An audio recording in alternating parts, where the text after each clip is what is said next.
कुत्ते की पूंछ फिर भी एक बार सीधी हो सकती है, लेकिन पाकिस्तान वो बेशर्म बला है जिसे जितना पीट लो वो उसके बाद भी फिर से पिटने वाली हरकतें करता रहता है।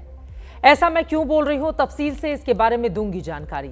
आसिम मुनीर का एक बयान है जिसमें आतंकवाद को वो जायज बता रहा है, बेशर्मी की सारी पराकाष्ठा को पार कर रहा है। पूरी खबर रखेंगे आपके सामने, लेकिन पहले ये video.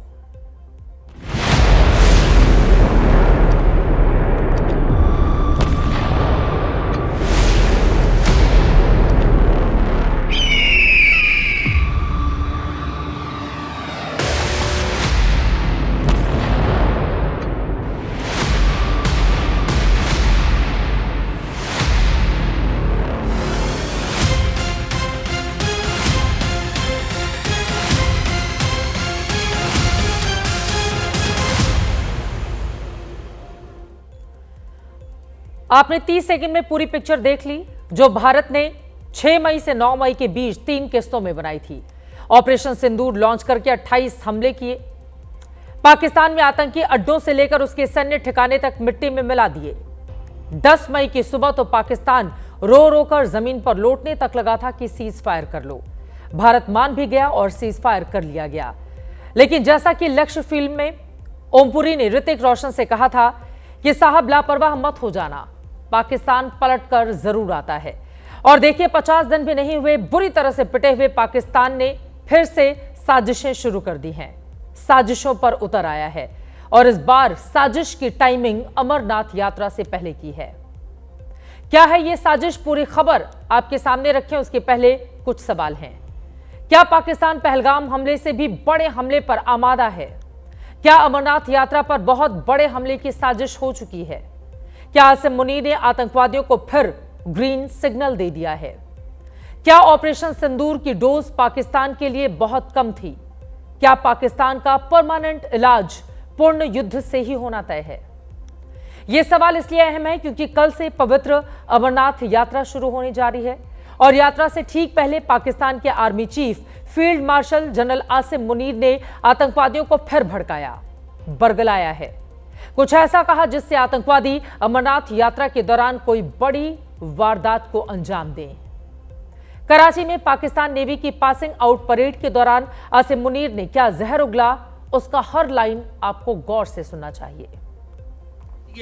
Tends to term as terrorism is in fact the legitimate struggle as per the international conventions. Those who endeavored to subdue the will of Kashmiri people and sought conflict elimination instead of resolution have made it more relevant and pronounced through their own actions. We stand firm with the Kashmiri people for their right of self-determination, for the resolution of the internationally recognized long-standing dispute in accordance with the United Nations Security Council resolutions and the aspirations of the people of Kashmir. तो सुना आपने, आसिम मुनीर कश्मीर में आतंकी हमलों को हक की लड़ाई बता रहा है। वो पहलगाम में मजहब पूछकर हिंदुओं के नरसंहार को जस्टिफाई कर रहा है। वो खुलेआम बोल रहा है कि पाकिस्तान इसे सपोर्ट करता है और करता रहेगा। वो साफ कर रहा है कि पाकिस्तान के लिए आतंकवाद एक जायज संघर्ष है।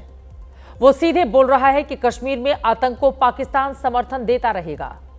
मुनीर ने भी यह भी कहा कि पाकिस्तान की नजर में कश्मीर अब भी विवादित है और कंडीशन रख रहा है कि कश्मीर मुद्दा सुलझे बिना न शांति संभव है न रिश्ते।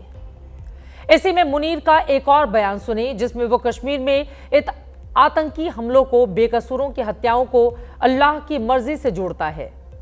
एक बार फिर मौलाना मुनीर बनकर बोल रहा है, जहर उगल रहा है। And they planned and Allah planned and Allah is the best of the planners. यह आसिम मुनीर का वही जहर है जो उसने 17 अप्रैल को भी ओवरसीज पाकिस्तान कन्वेंशन में उगला था, जिसमें उसने हिंदू मुसलमान वाली जिन्ना 2 नेशन थ्योरी दोहराई और कश्मीर को पाकिस्तान के गले की नस बताते हुए कहा था कि पाकिस्तान इसे कभी नहीं भूलेगा। Government stance on Kashmir is absolutely clear. It was our jugular vein. It is our jugular vein. We will not forget it. And we will not leave our Kashmiri brethren in their heroic struggle. और मुनीर के इसी बयान के ठीक 5 दिन के बाद पहलगाम में हमला हुआ था।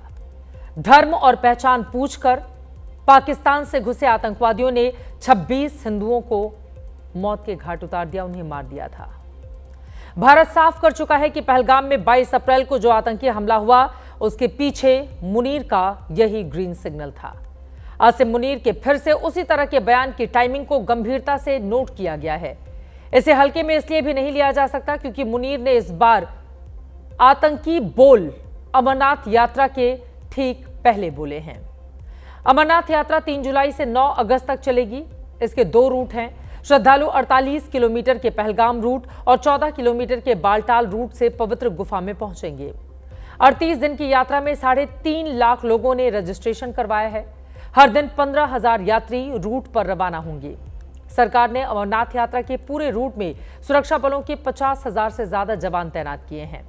सुरक्षा में सीआरपीएफ, बीएसएफ, आईटीबीपी, सीआईएसएफ और एसएसबी की 580 कंपनियां लगाई गई हैं। बड़ी संख्या में जम्मू कश्मीर पुलिस के जवान भी तैनात हैं। पूरी यात्रा रूट की सीसीटीवी और ड्रोन से मॉनिटरिंग की जा रही है। यात्रा मार्ग पहले ही नो फ्लाइंग जोन घोषित किया जा चुका है। यात्रा को लेकर कई राउंड की सिक्योरिटी ड्रिल की गई। बॉर्डर पर बीएसएफ खासतौर पर चौकन्नी है। पाकिस्तान से सटे जम्मू की 200 किलोमीटर की सीमा पर बीएसएफ 24 घंटे अलर्ट मोड पर है। ऑपरेशन सिंदूर में सेना ने पाकिस्तान के शकरगढ़ और सियालकोट में आतंकी लॉन्च पैड तबाह किए थे, लेकिन इस पर अब भी नजर बनी हुई है। इन बॉर्डर पर पुरानी टनल भी लगातार खंगाली जा रही है, जहां से पाकिस्तान आतंकवादियों की घुसपैठ कराता रहा है। अमरनाथ यात्रियों को सुने जिनके हौसले पर ऐसे किसी आतंकी अंदेशे का असर नहीं है, जिन्हें पूरा भरोसा है कि इतनी कड़ी सुरक्षा में पाकिस्तान कुछ नहीं कर पाएगा। नहीं, कोई डर नहीं है। व्यवस्था भी नंबर 1 की सरकार की तरफ से। सर कुछ डर नहीं है। भोले बाबा की कृपा है, सब पर आशीर्वाद है। किसी भी भक्त को कोई भी डर नहीं है। बाबा बर्फानी के लिए जो प्यार है वो किसी भी चीज से कम ना हुआ है, ना होगा और ना कोई कर पाएगा। हम महाराष्ट्र के लोग हैं, तलोदे से आए हुए हैं। हमारे में कोई डर नहीं है। कश्मीर बहुत अच्छा है, इधर से घूमो और इधर के लोग भी अच्छे हैं, माहौल भी अच्छा है, कोई डर की बात नहीं है। सिक्योरिटी बढ़िया है, जगह जगह पे सीआरपीएफ वाले खड़े हैं। सुरक्षा इंतजाम पूरी तरह से पुख्ता है। अमरनाथ यात्री भी बेखौफ हैं, लेकिन इसके बाद भी निश्चिंत नहीं हुआ जा सकता कि पाकिस्तान कोई हरकत करने की कोशिश नहीं करेगा।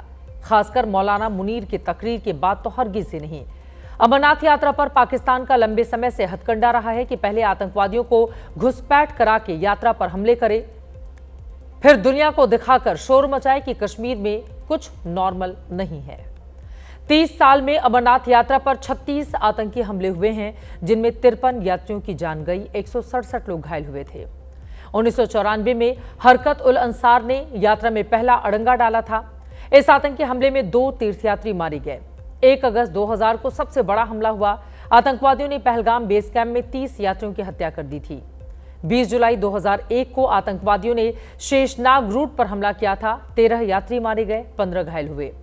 6 अगस्त 2002 को पहलगाम के नुनवान कैंप में 11 यात्रियों की गोली मारकर जान ले ली, 30 लोग घायल हुए थे। 21 जून 2006 को बेस कैंप से श्रीनगर जा रही बस पर ग्रेनेड से हमला किया गया। इस हमले में 5 यात्री घायल हुए थे। आखिरी हमला 10 जुलाई 2017 का था, जिसमें 7 अमरनाथ यात्री श्रद्धालु मारे गए, 18 बुरी तरह से जख्मी हुए थे। जम्मू कश्मीर में अनुच्छेद 370 हटने के बाद से पाकिस्तान सबसे ज्यादा बेचैन है कि हालात नॉर्मल कैसे हो रहे हैं, और आतंकवादियों को बीते 6 साल में तेजी से वहां पर सफाया भी किया गया। इसीलिए आसिम मुनीर और आईएसआई की साजिश हो सकती है कि अमरनाथ यात्रा पर हमले से पाकिस्तान फिर वही माहौल बनाने की कोशिश करे जो 2019 से पहले तक था। पहलगाम हमले से पाकिस्तान ने कश्मीर का मुद्दा फिर उछालने की कोशिश की है। हालांकि उसे बहुत भारी भी पड़ा था। ऑपरेशन सिंदूर से उसकी दुर्गति हुई, लेकिन पाकिस्तान फिर भी लगा हुआ है कि कश्मीर को चर्चा में बनाए रखे। इसी का सबूत है आसिम मुनीर का नया बयान, और इसीलिए अंदेशा है कि वो अमरनाथ यात्रा को भी आतंकवादियों का टारगेट बना सकता है। हालांकि ऐसा नहीं है कि पाकिस्तान को ऐसी किसी भी हरकत के अंजाम का अंदाजा ना हो। उसे पता है कि भारत का ऑपरेशन सिंदूर अभी रुका नहीं बल्कि ऑन है, और पाकिस्तान को लेकर भारत अपना न्यू नॉर्मल भी बता चुका है कि उसकी तरफ से अब एक भी आतंकी हमला हुआ तो उसे एक्ट ऑफ वॉर माना जाएगा और भारत वही जवाब देगा। तो 6-7 मई की रात से 9-10 की रात के बीच जिस तरह का जवाब पाकिस्तान को दिया गया था।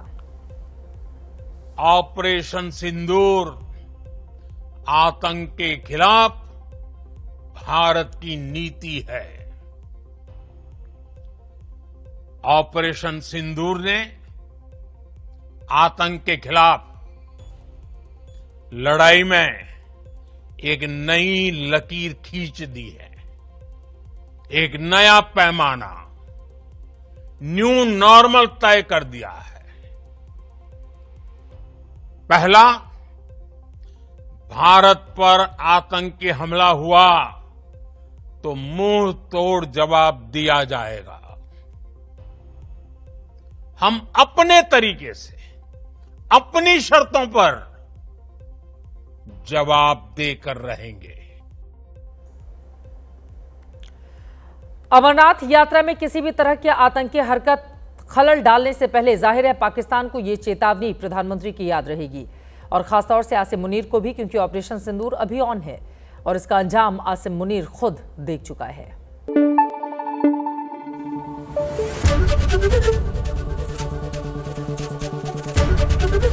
एबीपी न्यूज आपको रखे आगे।